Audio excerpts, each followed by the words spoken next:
Le match tant attendu entre Barcelone et le Paris Saint-Germain a finalement eu lieu, mais le résultat n'a pas été celui escompté par les supporters du Barça.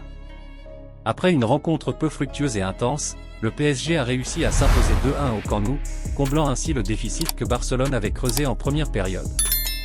Cette défaite a surpris plus d'un, les Catalans jouant à domicile et semblant avoir largement maîtrisé la rencontre.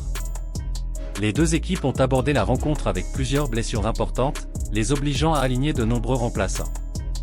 Avant le coup d'envoi, certains pensaient que ce serait un match ennuyeux, mais Barcelone et le PSG ont tous deux livré un football de haut niveau, prouvant que même avec des effectifs réduits, ils peuvent offrir le spectacle.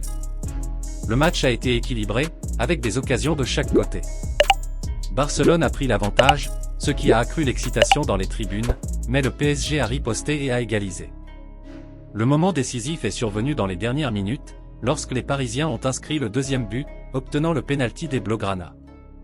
Le but a suscité une vive controverse lors de son analyse par la VAR.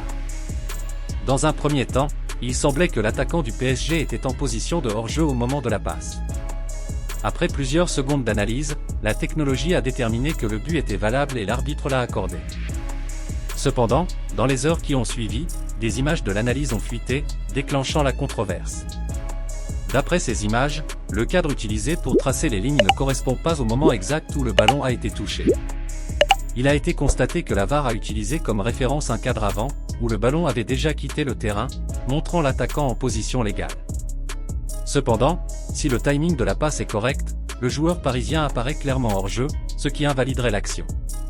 Cette prétendue erreur technique a suscité un vif débat. Nombreux sont ceux qui estiment que Barcelone a été désavantagé, et certains demandent même que le match soit annulé et rejoué.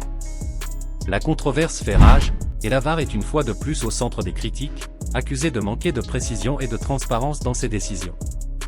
La grande question qui demeure est, le joueur du PSG était-il réellement hors jeu et la VAR a-t-elle commis une erreur, ou la décision était-elle la bonne? En réalité, ce but a finalement décidé du match et a laissé aux Catalans le sentiment d'avoir été injustement punis.